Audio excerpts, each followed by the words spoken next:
Christian Aguilar was 18 years old and just started college at the University of Florida. He got a scholarship to study biomedical engineering there because he was very smart. His brother said he was shy at first, but really funny and charming once he got comfortable with people. Christian and his friend Erica Freeman, who he knew since school, started dating when they both were in Gainesville for college. They became really close after that. Carlos, Christian's father, said he had never seen his son so happy as when he was dating her. Erica described them as soulmates and believed that one day they would get married. September 20th, 2012 would seemingly start as any other day. As usual, as soon as Erica finished her classes, she sent Christian a text message to arrange a meetup. At this point, they'd been dating a little while, but their relationship was blossoming and they spent every day together. Always quick to respond, when Erica didn't hear back from Christian, she became a little concerned. Telling herself he must have been busy with something, she headed back to her apartment alone. Several hours would pass, however, and despite many calls and texts, Erica still had no idea where he was. She now knew something was wrong and walked to his dorm room to ask his roommate if he had seen him. Hours would pass with no word from Christian, and just after 4 a.m., Erica rang Christian's childhood friend, Pedro Bravo. The boys had gone shopping the day before, but Pedro said they had parted ways in the afternoon, and he hadn't heard from him since. Frantic with worry, she decided to phone Christian's father, Carlos, 300 miles away in Miami, praying he might have heard from his son. But Carlos hadn't either, and knowing his son and how out of character this was, he and Christian's mother, Claudia, immediately set off to Gainesville, Florida. Just before 10 a.m. the next day, September 21st, Erica and Pedro met with Officer Timothy Peck of the University of Florida's Police Department to report Christian as missing. Christian, Erica, and Pedro had all known each other since attending Doral Academy together. Before we proceed, I've got an exciting surprise for you. We've launched a brand new channel dedicated to intriguing content such as old historical mysteries, cold cases, and particularly chilling horror stories perfect for bedtime. Drop a comment letting us know if you're a fan of horror stories or not. You can find the link in the description below. Let's find out who will be the first to explore it. Alright, let's dive back into the video. Pedro and Erica had dated prior to her relationship with Christian. It hadn't worked out and she had ended the relationship shortly before going to college. Although Pedro had been upset about the breakup, he soon moved to Gainesville himself, and it appeared that the trio from school were back together. Christian and Erica had yet to tell Pedro about their relationship and were waiting for him to be in a better place mentally before they broke the news. Growing more concerned by the hour, Erica made the police aware that Christian had suffered from depression, and this rang more alarm bells. They wondered if maybe Christian had attempted to hurt himself in some way, so officers headed out to his apartment. They found absolutely nothing. Not a thing was out of place, and there were no obvious signs of anything being disturbed. Pedro and Erica were both interviewed separately. Pedro said that the previous day he and Christian had left campus in Pedro's car. Christian got his flu shot, and then they had driven to a Best Buy store to buy a CD and grab some lunch. The boys got into a verbal argument in Pedro's car, so Pedro dropped Christian off on a street and drove home by himself, and he hadn't heard from him since. As well as Erica, Carlos, Christian's father, rang Pedro too to get the story. Pedro didn't know Gainesville very well, having only just enrolled in college there, and he couldn't remember the name of the street, so he tried describing the location as best he could. The area that Pedro appeared to be talking about was quite notorious, known for crime and drugs, and police began to worry that something had happened to him there. Police checked the CCTV cameras from Best Buy and quickly picked the pair up. Just as Pedro had said on September 20th at around 3 p.m., Best Buy showed them both drinking coffee, browsing the aisles, and chatting to each other. But after this, there was nothing. Hundreds of cameras from all over the neighborhood that Pedro said he dropped him off in were still being checked. Days worth of footage from local businesses and homes were being gone through with a fine-tooth comb, and Christian wasn't on a single one of them. Christian's family, volunteers, and multiple police departments in Florida were now searching for the missing freshman. One camera from a local car wash did pick up someone of interest, but it wasn't Christian as they had hoped. It was Pedro, Pedro had told police that he left Christian on the side of the road and driven straight home, but a camera from outside a car wash picked him up, power washing his car at 2 a.m. Police were drawing a blank and needed Pedro to explain. Pedro suddenly added more to his story. Despite Erica and Christian thinking they had kept their relationship a secret, Pedro told the police that he had recently found out that the pair were dating, and this had resulted in a fight that had become physical. After finding out that his ex-girlfriend and good friend were now dating, it had upset him. Pedro said that he hit Christian in the face, causing his nose to bleed all over the car. He said that after they had fought for a while, he kicked him out of the car and left him on the side of the road, almost unconscious, and drove away. Following this version of events, on the 24th of September, Pedro was placed under arrest for depriving a crime victim of medical care. This also gave officers more time to look into Pedro's claims, because his story just wasn't adding up. CCTV cameras were still drawing a blank about Christian's location after Pedro had left him. But one thing remained clear. The last person known to have seen him was Pedro. Alongside the blood in his car and the footage of him washing his vehicle at 2 a.m., police were looking at Pedro for more answers. Officers obtained a warrant to search his apartment. What they found truly shocked them. A receipt dated just a few days before Christian was last seen was retrieved. Following up on the date and time on the receipt, CCTV cameras had picked Pedro up. He was seen buying a shovel, duct tape, and sleeping pills. Also found in Pedro's apartment was Christian's backpack. Although they had yet to find Christian, they knew that he was no longer alive, and this was now a murder investigation. The evidence was irrefutable. Pedro Bravo was subsequently arrested for Christian's murder. After 3 weeks of searching in an area around 60 miles from Gainesville, local hunters found human remains buried in a shallow grave. Using dental records, it was confirmed that the body was Christian Aguilar. An autopsy confirmed that he had been strangled, and his ankles and wrists were both bound with duct tape. Pedro Bravo was still being investigated for the murder. But how? And why had things possibly come to this? It all started years prior when Pedro Bravo developed a dangerous obsession with his now ex-girlfriend, Erica Freeman. Pedro was fixated with Erica, and when she broke up with him, he spent the next few months campaigning to win her back. When he found out that she had moved on, he set a plan in motion to remove Christian from the picture. Erica and Pedro had began dating as sophomores. Although initially things seemed to be going well, Erica became unhappy and decided she needed to end the relationship. She tried to break up with him several times, but Pedro warned her that things would never be the same if she left him. Out of fear, Erica agreed to stay. However, as Erica and Pedro made plans to go to different colleges, Erica felt that this was now the right time to end the relationship and go their separate ways. Erica enrolled at Santa Fe Community College in Gainesville. She and Christian bumped into each other and a romance quickly blossomed. But just a few months into their time in Gainesville, Pedro turned up there too.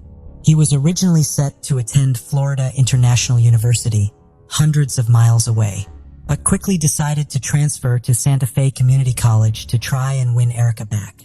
But Erica and Christian were now dating and very happy together.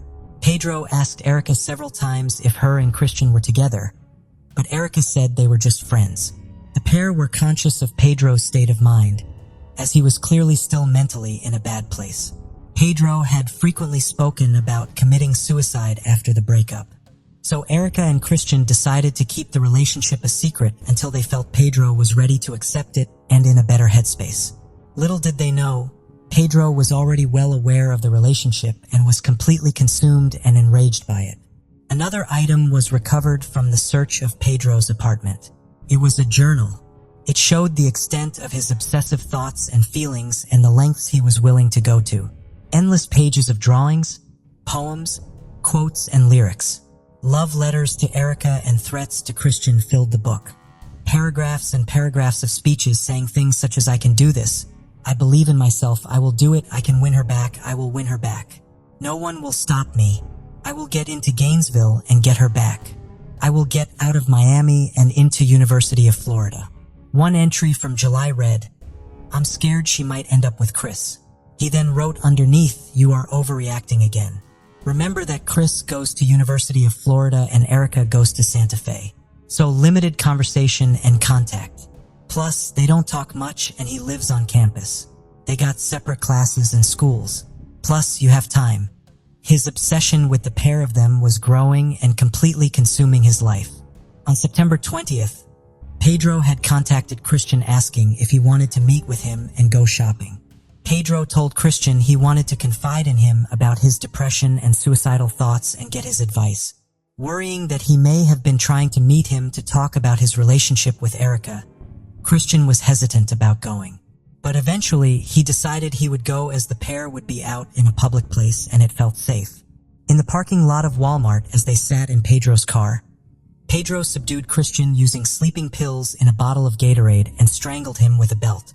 Pedro's phone showed that he was in the Walmart car park for 2 hours that afternoon.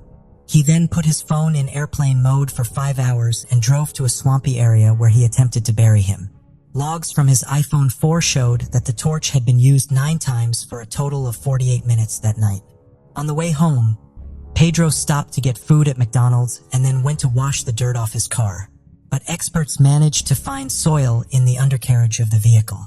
The shovel Pedro was seen buying also matched the soil that surrounded Christian's remains. In August 2014, almost 2 years since Christian's body was found, the trial of Pedro Bravo began. He entered a not guilty plea. Pedro's former cellmate, Michael Angelo, took the stand and testified that Pedro had told him it had taken him 13 minutes to kill Christian, and he had originally had several plans for how he was going to carry out the violent attack.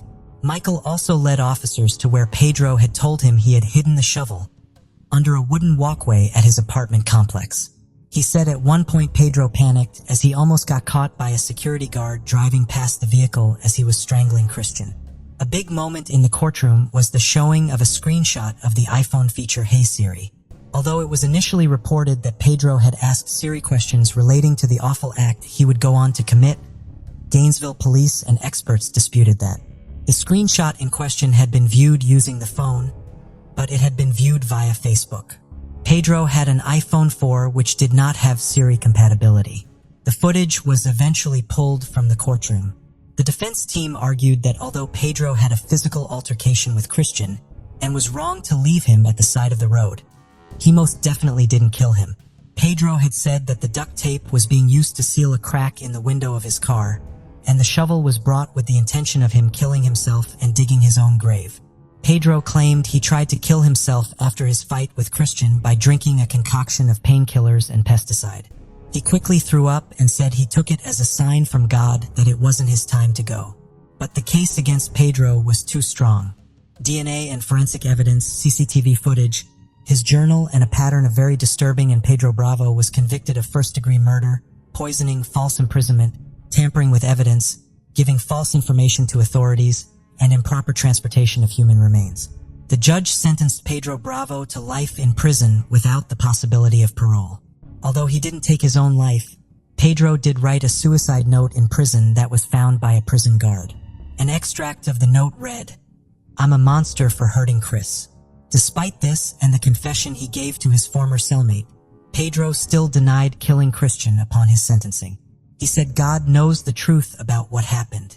Throughout the trial, Pedro continuously attempted to contact the Aguilar family and Erica, and upon his sentencing, Carlos Aguilar begged the judge to help prevent him from ever contacting his family or Erica again. The Aguilar family were relieved and satisfied with the verdict. Carlos said, "The verdict will not bring my son back, but Pedro was held accountable. I promised Christian at his burial there would be justice." The funeral for Christian Aguilar was held in Miami. It was open to the public and packed out. A kind and loving young man with a life full of such promise was cut so dreadfully short. Erica Freeman said of Christian, "He was such a good person, so kind and so compassionate. I always feel like when I describe him, I'm never describing him enough. You had to meet him. What do you think about it? Tell us your thoughts in comments below. Let's continue." Before we continue, 90% of you haven't subscribed to our channel, so if you like this video, please subscribe. It motivates us to make more content for you. Okay, let's continue. On November 6, 1967, Dana and Benson Schaefer became parents to their daughter, Rebecca Lucille, who was their only child. They loved her very much.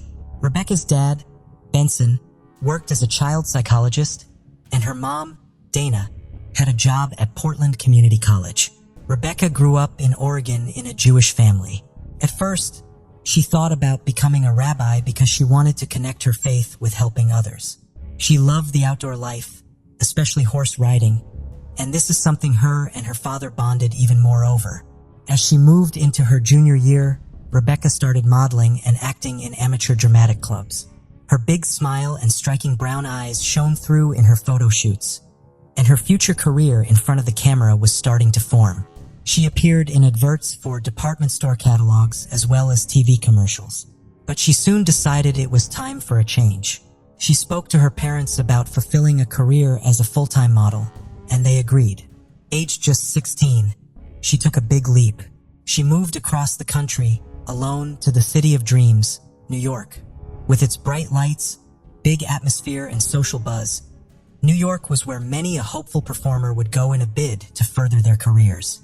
Although her parents were understandably nervous, Rebecca said to her father, "Sometimes you have to choose between adventure and regret." Although the city was big and overwhelming, 16-year-old Rebecca was more than a match for it. Within the first week of living there, she saw a strange man pacing in the subway with a sharpened screwdriver. A terrified young woman was sat in front of her, and Rebecca hurried over, pretending to know the girl, and said, "It's so great to see you. Let's go get a coffee," and pulled her up the stairs. As she settled into her new life in the Big Apple, she began attending the Professional Children's School. The elite Professional Children's School educates children who work in the entertainment industry and boasted stars such as Carrie Fisher and Christopher Walken as part of their prestigious alumni. It wasn't long before her perseverance and hard work paid off. In 1984, she got her first big break. She booked a 6-month recurring role in the ABC soap opera One Life to Live, playing Annie Barnes. After this, she landed a small role in Radio Days, the famous Woody Allen comedy. Sadly, her performance was edited from the film, and only a brief scene which features her remains. Despite her early success as a model, she soon found herself coming up against the tough expectations of the fashion industry. She stood at 5 feet 7 inches, and many agencies considered her to be too short to model for high fashion. She struggled to find further work, so she decided to leave New York.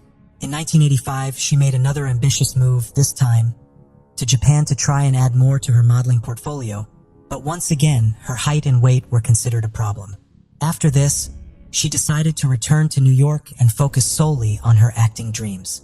Undeterred, she started working as a waitress to support herself in between acting jobs, and carried on auditioning wherever and whenever she could. She was sharing an apartment with 5 other people, and just as her phone line got cut, she booked a big role. She had recently shot for the popular 17 magazine, which caught the attention of TV producers. They were casting for the comedy My Sister Sam, starring Pam Dorber, who had become a household name thanks to the hit show Mork and Mindy. Rebecca auditioned and won the role of the feisty and funny Patty Russell, a teenager who makes the journey to live with her sister Sam after the death of their parents. Her life changed instantly, and she flew to Los Angeles to start filming the CBS show. Her parents couldn't be prouder of her move to Hollywood and were a little more relieved now she was living closer to them, as well as her grandfather, who was living nearby in West Hollywood. The pilot of My Sister Sam aired in October 1986 and had a great time slot in between 2 already very popular shows. She and co-star Pam immediately hit it off, and Pam took 18-year-old Rebecca under her wing, eventually moving her into her house. Rebecca was bright and bubbly and immediately popular with audiences. She became the spokesperson for Thursday's Child, an organization that helps children and teenagers with various issues, including eating disorders, abuse, and suicide.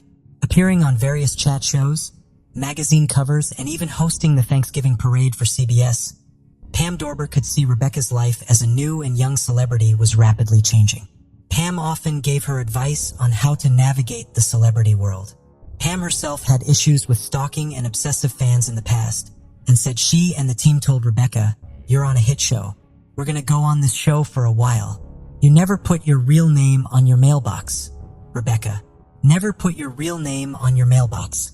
In 1987, while shooting My Sister Sam, the security at Warner Brothers Studios phoned Rebecca's team and asked if she knew a man that had come to meet her.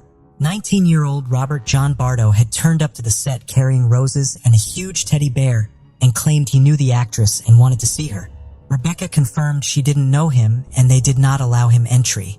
Robert said he was frustrated as he couldn't understand why Rebecca would turn him away. A month later, Robert returned to Warner Brothers, this time extremely agitated and carrying a knife. Security were now aware of who he was and again stopped him from getting in. He was taken into the security office and was told he needed to stop as the obsession he had for the actress was going too far. The head of security was concerned and informed the production company about what had happened. Rebecca continued on with her life and various filming projects. Although My Sister Sam initially was a success with viewers, it was sadly canceled in 1988, halfway through the second season, leaving many episodes unaired.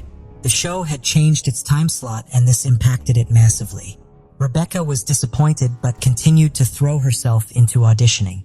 She was then cast in a string of roles including scenes from the class struggle in Beverly Hills, The End of Innocence, and the television film Out of Time.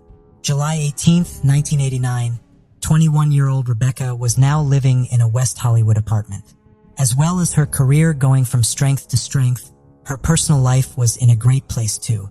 She met 23-year-old TV and film director Brad Silberling on a blind date at UCLA Film School, and Brad said the chemistry was instant.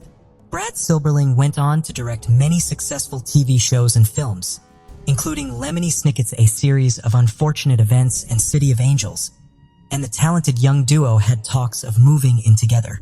On July 18th, Rebecca was prepping for a big audition for The Godfather Part 3 and was waiting for the script to be delivered to her door.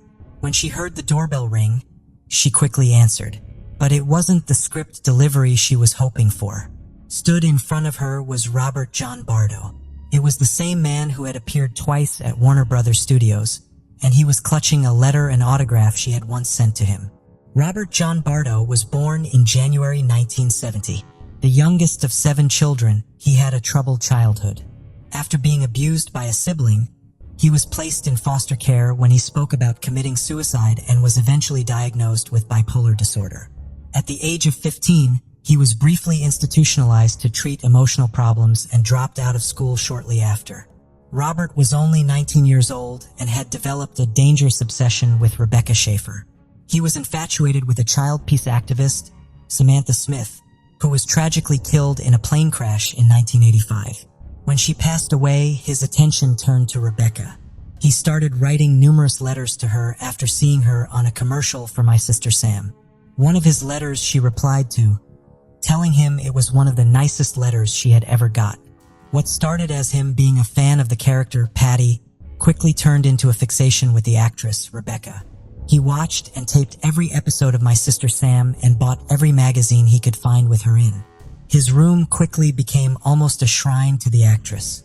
He traveled by bus to Los Angeles in 1987, hoping to meet her on the set of My Sister Sam.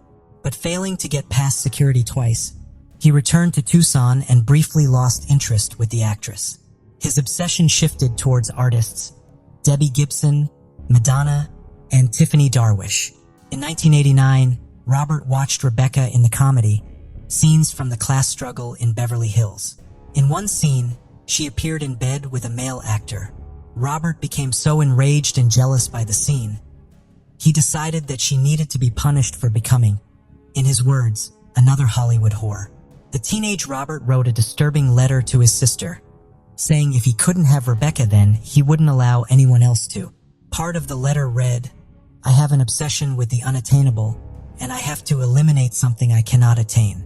After trying and failing to get Rebecca's address through her agent, Robert came across an article in People magazine which gave him a new idea. Arthur Richard Jackson had stalked and stabbed actress Teresa Saldana in 1982, and through the article in People magazine, Robert learned that Arthur had used a private investigator to obtain her address. Fortunately, Teresa Saldana survived the frightening attack and went on to found the victims, for she also participated in lobbying for the 1990 anti-stalking law and the 1994 Driver's Privacy Protection Act.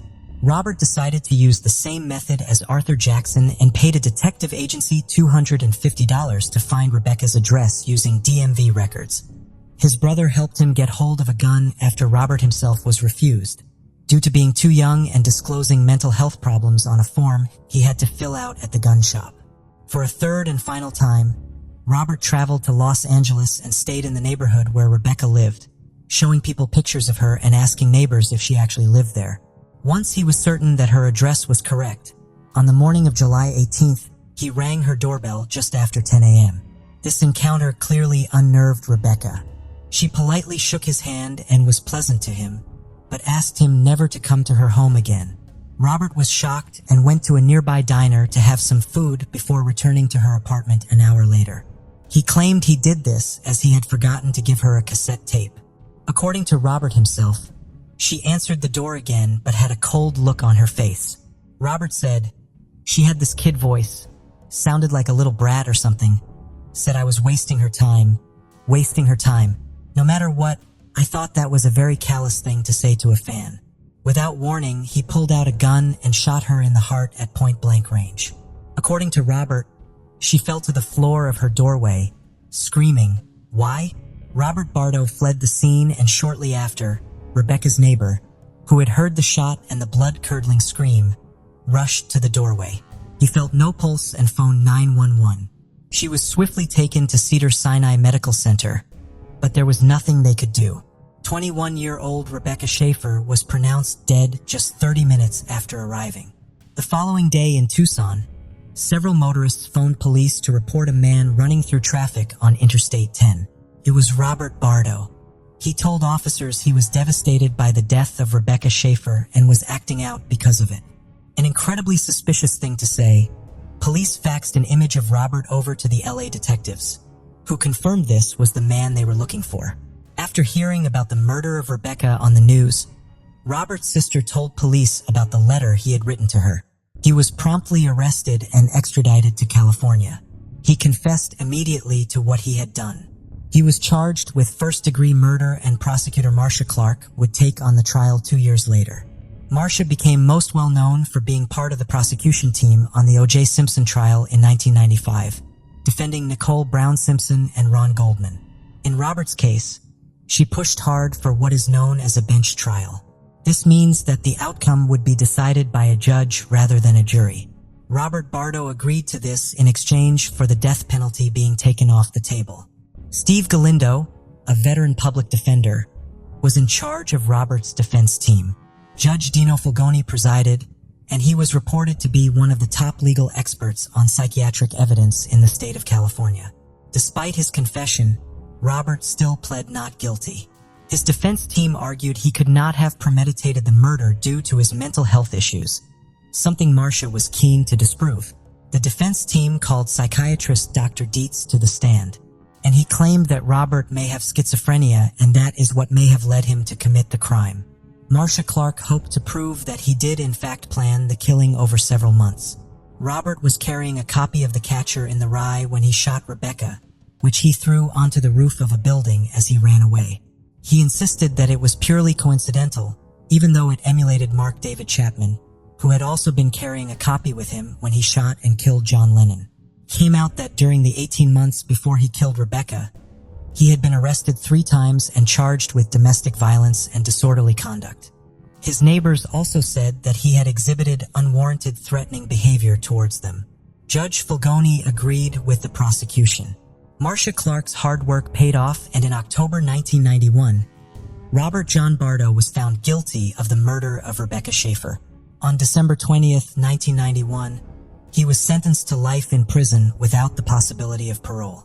A year after the murder, Robert gave an interview in which he said, "Rebecca was buried in Portland, Oregon, and her service was attended by over 300 people. Her death influenced her boyfriend at the time, Brad Silberling, to write and direct the film Moonlight Mile, about a man's journey with grief after his fiancée is murdered." As a consequence of Robert obtaining Rebecca's address, as well as Arthur Jackson getting Teresa Saldana's details through the use of private detectives, the U.S. Congress passed the Driver's Privacy Protection Act in 1994. This prohibits state departments of motor vehicles from disclosing the home address of state residents. The case also prompted the 1990 passage of America's first anti-stalking laws. In 2007, Robert Bardo was stabbed 11 times in the maximum security unit at Mule Creek State Prison in California. He was treated and survived, returning to jail soon after. As of 2020, he is serving his time at the Avenal State Prison in Avenal, California. He frequently draws artwork of famous people, including Rebecca Schaefer. She fought hard for her dreams and the career that she adored so much. The drive she had would have undoubtedly continued to push her forward. Immensely talented and ambitious, she had much more to achieve both personally and professionally. Her tragic and untimely death prompted some big and much-needed changes in the law, and her vibrant and kind-hearted spirit is kept alive by those that knew and loved her. What do you think about it? Tell us your thoughts in comments below. Let's continue. Faith Danielle Hedgepeth was born on September 26, 1992, in Warren County. She belonged to the Hail-Wasaponi Native American tribe and was the daughter of Connie and Roland. Faith had two brothers, Caleb and Chad, and a sister named Rolanda. Her parents split up when she was very young, so she grew up with her mom and older sister. Faith adored her parents, and her father Roland said she was the light of his life. Faith had been born at a difficult time in Roland's life when he had been battling addiction, and he said that her being born was the gift from God that gave him a reason to live. She was an honors student and earned herself a Gates Millennium Scholarship to attend the University of North Carolina at Chapel Hill, majoring in biology. Her father had attended the same university but had dropped out, and Faith was hoping to become the first person in her family to graduate from college. Faith had dreams of becoming either a pediatrician or a teacher, and was described as lively, bubbly, and always looking to give back to people in any way she could. She found the workload at university initially difficult, falling behind in some of her studies. Undeterred and refusing to give up, however, she started working 2 jobs to support herself, changed her major, and threw herself back into obtaining her degree. She lived off campus in an apartment at Hawthorne at the View.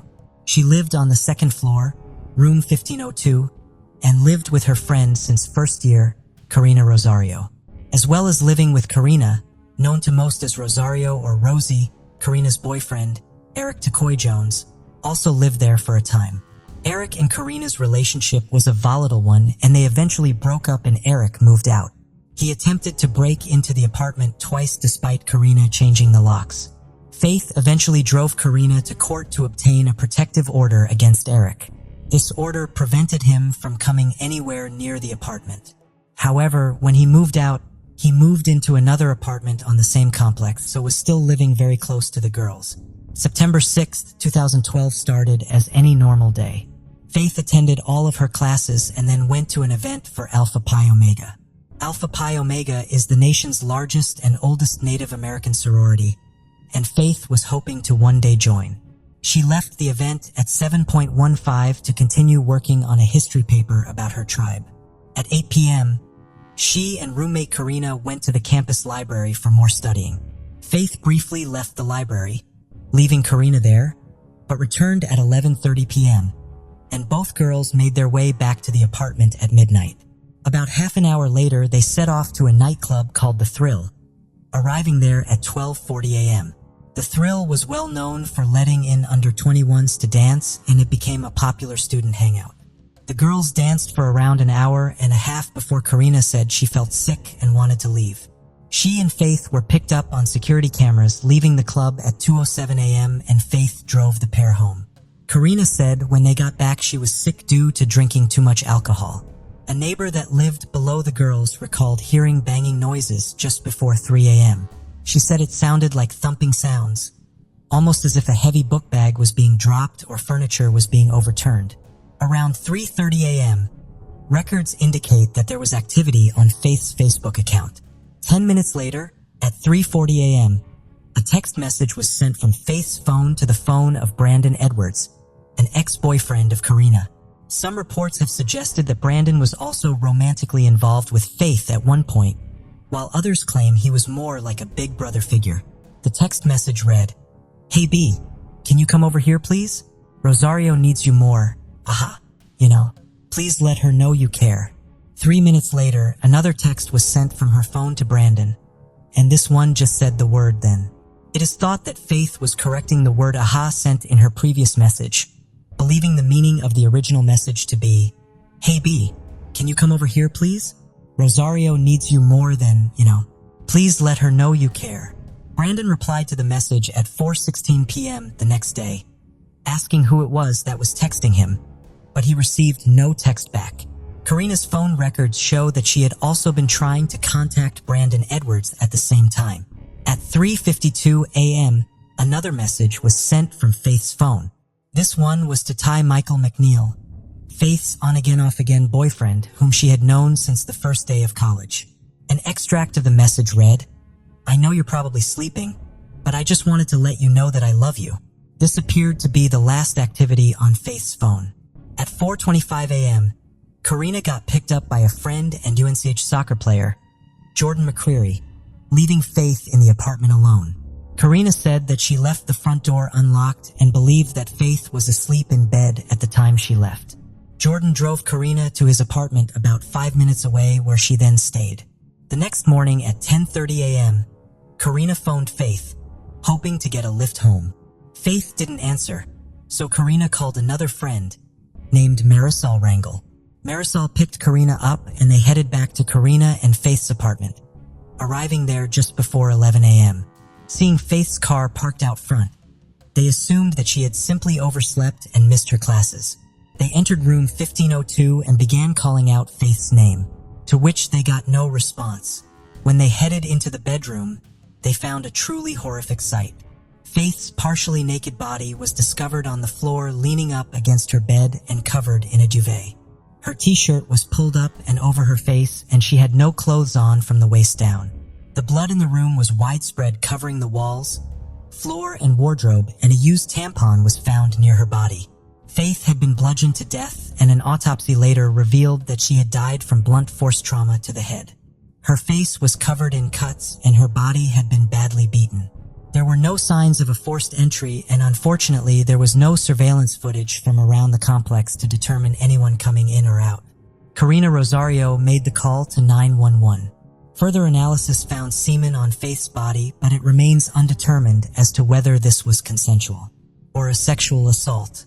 The DNA from the semen also matched the DNA found in Faith's bedroom. A pathologist was quoted as saying, "There is no gross trauma to the external genitalia, vagina, or cervix on external examination with a vaginal speculum." Faith's family believes she was raped, and Chapel Hill police believe that it was more likely than not that she was raped. A Bacardi rum bottle was collected as evidence. Tissue fragments and DNA were found on the bottle, and it was thought that this could have been the murder weapon. Next to Faith's body was a handwritten note written across a timeout fast food bag. It said, "I'm not stupid, bitch, jealous." Although the blood covered the walls and the floor, the note on the takeout bag was clean. This suggested that the killer had spent time in the apartment after the murder, washing their hands and cleaning themselves before writing the note. Even if the note was written before the murder, the killer would still have had to spend time cleaning themselves off before placing the note in the room. A handwriting analyst, Peggy Waller, said she felt the note was written with what is referred to as disguise, and whoever wrote it was deliberately attempting to change their handwriting. Chapel Hill's chief of police, Chris Blue, said that the murder rate in Chapel Hill equates to less than one a year, and Faith's death sparked one of the largest homicide investigations in North Carolina history. Faith's death sent shockwaves through the community, and fear quickly grew among her fellow students. The university held a vigil honoring Faith with a Native American ceremony. Faith's mother, Connie, said that the family were unable to identify Faith's body, and it would be 2 years before they found out about the note left at the crime scene, or were able to read the autopsy report. All of the details surrounding Faith's death were sealed by a judge, and they would remain sealed for 2 years, despite being against Chapel Hill Police's usual policy. In November 2012, the university student newspaper, the Daily Tar Heel, petitioned the judge who had ordered the investigation records to be sealed. They wanted the judge to release an early search warrant in the case. However, the judge ordered that the records be sealed for another 45 days. At this time, 2 months after Faith had been killed, her cause of death had not yet been released to the public. Connie and Roland Hedgepeth told the media that their daughter's death certificate said that she had been beaten to death. In December of 2012, the FBI began assisting the Chapel Hill Police Department in the investigation, and they developed a profile of the killer. This profile stated that the murderer knew Faith and may have possibly lived close to her at one time.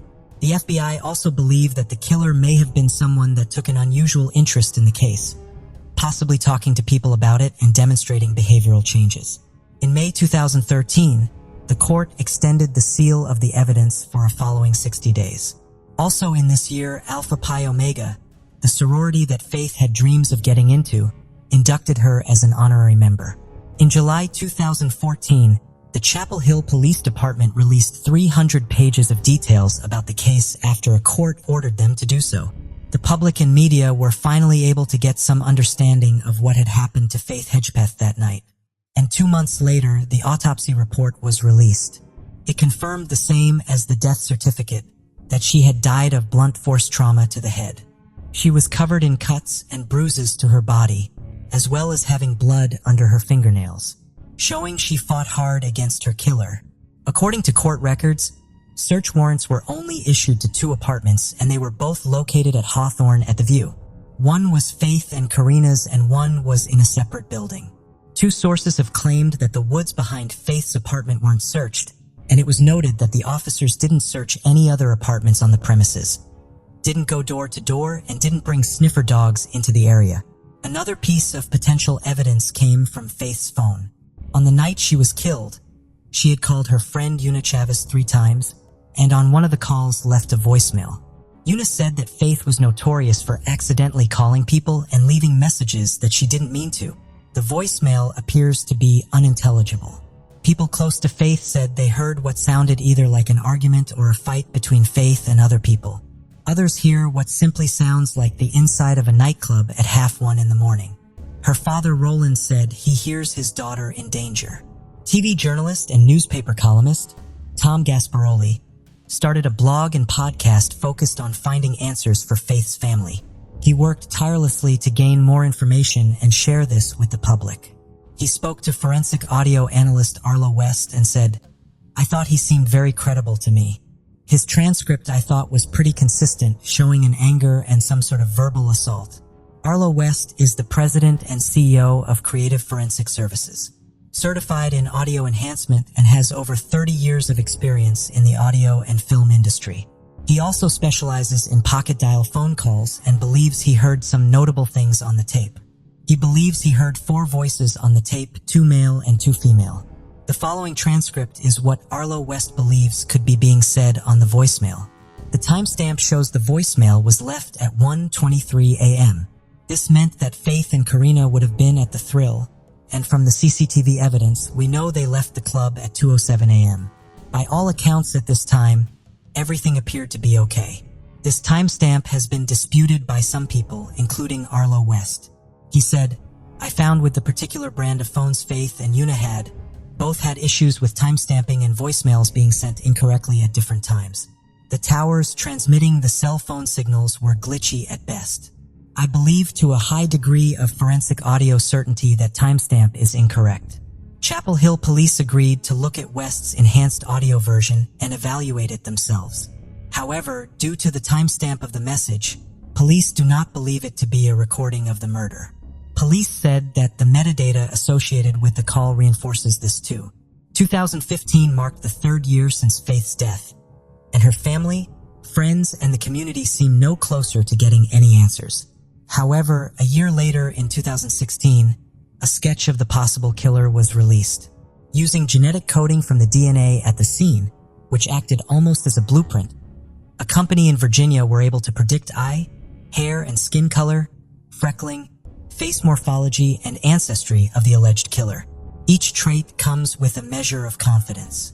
Using this data, police and the laboratory believe that this could be the face of the killer, although this does not rule out anyone else being involved.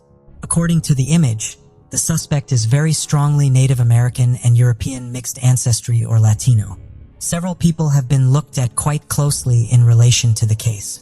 In the early hours of the morning, when Faith and Karina were picked up on camera leaving the club, they were spotted walking out with a male. Police checked all the footage and saw that the man had arrived at the club earlier with 3 other men.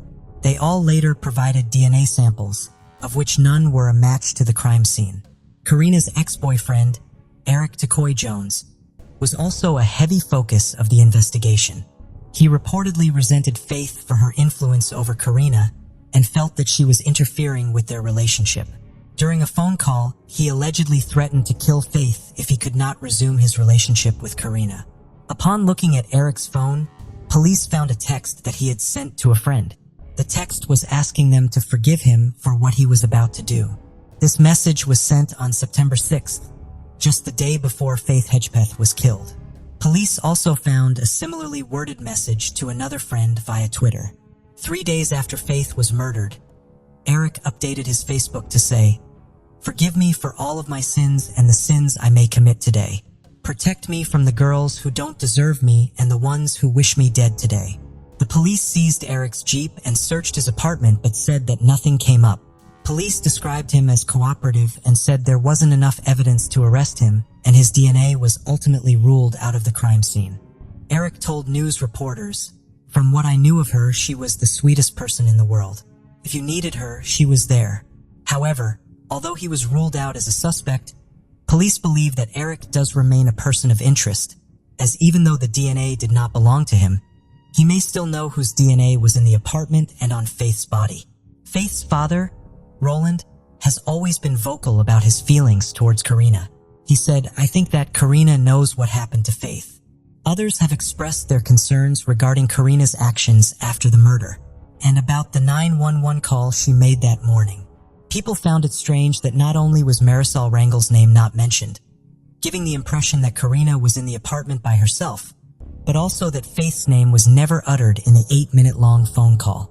Police said there were things that Karina needed to answer and clear up when it came to the 911 call. Questions as to whether or not Karina was giving the police all the information she knew and whether that information was entirely truthful. A downstairs neighbor walked into Karina and Marisol just minutes after they had found Faith's body. She said of the encounter, "People also found it questionable that Karina wanted to leave the club and go home due to feeling unwell, to then exit the apartment just hours later, leaving the door unlocked." The man that picked Karina up that morning, Jordan McCreary, had a roommate who had spoken to the investigating team on the 2018 review of the case. The roommate recalled a conversation being had about a potential speck of red on Karina's clothes when she arrived at the apartment that morning. The roommate said that the police were aware of this and searched the apartment for Karina's shirt. The Chapel Hill police confirmed this account. They said they tested the shirt, but this test was not indicative of Karina committing the crime. They also did not confirm whether the red speck was blood or not. Private investigator Hunter Glass has been working closely with Faith's family, and he also feels that more answers lie with Karina. He believes that an argument between the girls ensued at the Thrill nightclub, possibly to do with jealousy over dating or a relationship, which may have led to Faith's death. Karina Rosario moved out of North Carolina and hasn't spoken publicly about the case since. Roland Hedgepeth said she no longer takes his calls. Police sources have said that whenever they have made contact with Karina, she has been cooperative. One of Faith's old roommates, Kira, said that Faith was speaking with her high school sweetheart Alex at the same time she was dating Ty Michael McNeil and seemed conflicted about the relationships. Kira said that there always seemed to be some sort of drama with Ty and described him as having obsessive behavior when it came to Faith. She said that Faith had told her Ty had once pushed her into a wall. Faith's friend, Una Chavez, who had received the strange voicemail that night, attested to the same controlling behavior and said that Faith had told her that Ty had hit her.